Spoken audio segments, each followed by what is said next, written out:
Hello guys, my name is Mike and welcome back to the YouTube channel. Today we're checking out Sam O'Nella once again. It's been a few months since we checked out any of his videos. The last video was the Willie D. Porter, and this time we're coming up with Tarare, the hungriest man in history. So, as always with Sam O'Nella, there is probably some foul language or some swearing involved, so if that kind of stuff upsets you, then probably best to skip this one. Otherwise, I'm going to check this out. I have no idea what it's about. Link will be in the description below, and let's get into it. Yeah, so just like the Willie D. Porter video that I watched quite a while ago, I went into that completely blind, not really knowing what was going on here. And just the same here, Tarare, the hungriest man in history. I've never actually heard of him, so I'm looking forward to finding out more about this. And as Sam usually does, he usually does it in quite a funny way. So, you know, if you can make learning fun or history fun, then that's all the better. So let's just get back into this. I'm really excited, especially after some heavier Sabaton videos that we've been looking at recently.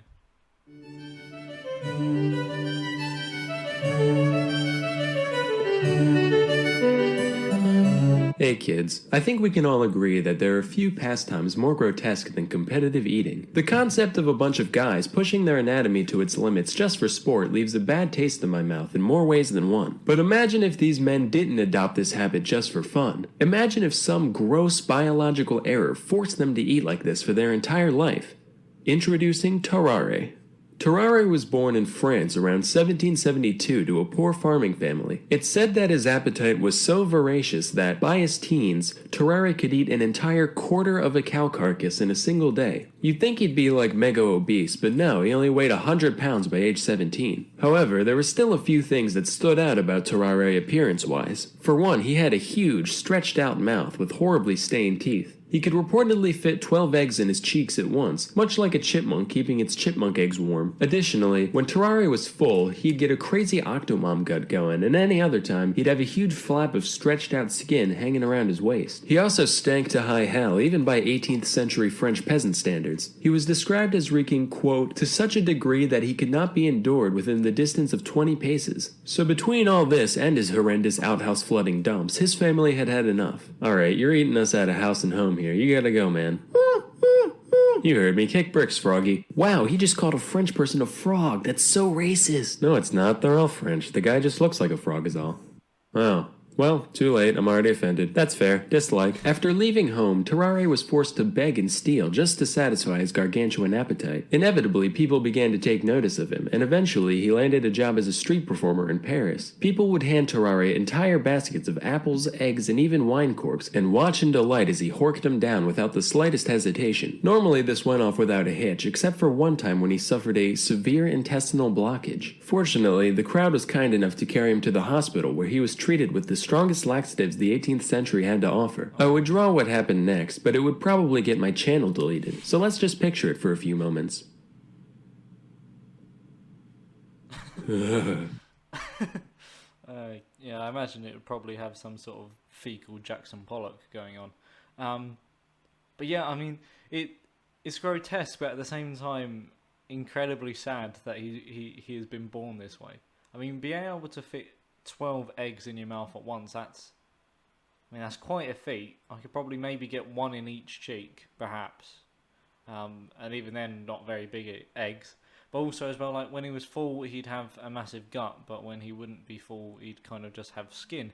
So I imagine this is some sort of biological or genetical problem that allowed him to do this. But I'm kind of just wondering where this is going. Also, smelling and not being able to be kind of tolerated within 20 paces. That's quite a significant BO. But I'm hesitant to see where this goes. Moving on. Cut to the year 1792. This marks the beginning of the War of the First Coalition. Ever heard of it? Me neither. Who was in it? Fucking everyone. Anyway, Tarare decided to enlist in the war. After all, maybe that profound emptiness he was feeling was just a lack of purpose in life. Turns out, no, he really was just psychotically hungry. Even after being granted quadruple rations, Tarare would still be digging through the trash pile whenever he got the chance. After suffering extreme exhaustion, he was sent off to the military hospital in Tutor. The staff there was so dumbfounded by the man's abilities that they decided to keep him there to run a few experiments. The first of which involved putting Tarare in a room with a meal prepared for 15 people. Naturally, he ate the entire thing and immediately fell asleep. Next, they presented him with a raw eel. In response, Tarare crushed the eel's skull between his teeth before slurping down the entire creature in one go. Now, this is hair-clenchingly horrifying for a couple of reasons. Firstly, he put a whole frickin' eel in his stomach, but secondly, there had to be some point during digestion where the meat was gone but the bones still remained. Now, for those of you who don't know, an eel skeleton looks like this. That means Tarare had all of those needle-sized ribs stabbing into the walls of his stomach at once, and he was fine. He also ripped a live cat apart with his bare hands, drank its blood, and ate everything but its bones, and then later gagged up the fur and skin like an owl, but you know, that's neither here nor there.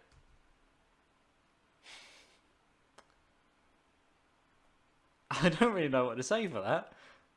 It's one of those things where I'm watching it, I'm just like, I really hope that's not true. I really hope that's done for a joke. I'm going to have to Google this after to double check, but that's mental. I mean, the eel was mental, but yeah, like coughing up a pellet like an owl or a bird does afterwards as well. If that's true, that's... Oh, where's this going to go? Is he going to eat like a... I don't know. After reviewing our data, I've come to the scientific conclusion that, yeah, we got a goddamn demon on our hands. But as we all know, with great devour comes great responsibility. Since Tarare was still technically enlisted, the military decided to utilize his abilities for the greater good. Hey Tarare, it's me, the General. Listen, could you eat this box with a note in it for me? If you do it, we'll give you a wheelbarrow full of bull organs. Lo and behold, 2 days later, he passed the container in mint condition and was given his reward as promised. With this proof of concept, they made him an official spy and sent him into Prussia with a document in his belly, to be delivered to an imprisoned French colonel. Unfortunately, there are a couple things Tarare couldn't do that are generally important when sneaking into another country. A, he couldn't speak German, and B, it's pretty hard to maintain a low profile when you're running around like a madman wolfing down garbage and mutilating small animals. So he ended up being captured by the enemy. Initially, he kept his mouth shut, for once, but after a whipping and a day in jail, Tarare gave in. After confessing that he did, in fact, have vital intelligence snaking its way through his GI tract, the Prussians chained him to a latrine until the box emerged 30 hours later. The note wasn't actually anything important, so they just mock-executed him, gave him a severe beating, and sent him on his way. After all that, Tarare returned to life at the hospital, desperate for a cure for his condition, but nothing they ever tried worked. Hold on, what were some of those? Tarare returned to life at the hospital, desperate for a cure for his condition, but nothing. So they tried tobacco pills, opium. Sure, that went well. Vinegar, juice cleanse. Okay. I don't think these ones down the bottom are... It says throat cork working and then drew a line for it. So did they actually try and basically plug him up? Yeah, I think the fifth and the last one probably aren't gonna be true. But yeah, I mean, that's pretty mental. Nothing there. Well, I mean, the fact that they tried to actually use him as a spy as well, I feel like they probably should have tried to have given him some rudimentary lessons in German so they could actually speak or at least attempt to blag his way out through it. But yeah, using him as almost like a drug mule to smuggle things. Never tried worked. Meanwhile, the man's endless hunger continued to get him into all sorts of trouble. He'd often sneak out of the hospital to eat the scraps behind the local butcher and fight stray dogs in the alley for their precious garbage. He'd also seek out patients undergoing bloodletting in order to take all their life juice for himself. On several occasions, he was even caught attempting to eat bodies in the mortuary. By this point in my research, I was so desensitized to this guy that I didn't even bat an eye when I first read that. I was just like, alright. Guess he must have been hungry. Anyway, the hospital staff begrudgingly tolerated Tarare's buffoonery, until one day when he went too far. Well, Tarare, you've only had 3 mess hall raids, 4 miscellaneous trash-related mishaps, and 1 cadaver defiling, so I'd say, so far, this week's been pretty good. Doctor, we should probably inform you that a 14-month-old child has gone missing from their room. Did he eat a baby? This guy is like the human version of Kirby from the Nintendo games. He is just eating people now at this point. He rejects humanity. He has embraced Kirby and Pac-Man, essentially. Yeah, apologies. I usually add some sort of like historical basis or context towards these videos, but this has just left me a bit befuddled, to be honest. Tarare? Look at me. Did you eat a fucking baby?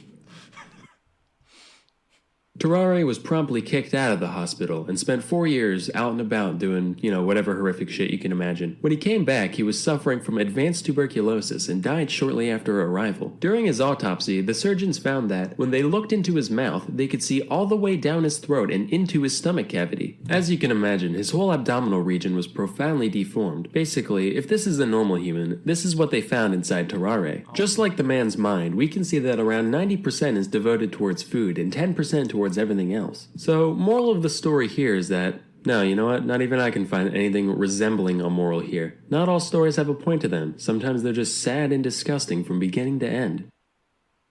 And now a word from our sponsor. As you can...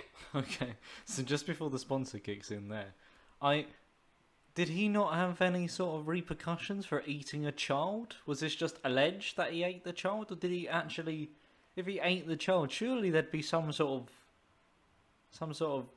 justice system or punishment for that. You can't just go around eating babies. I mean, yeah.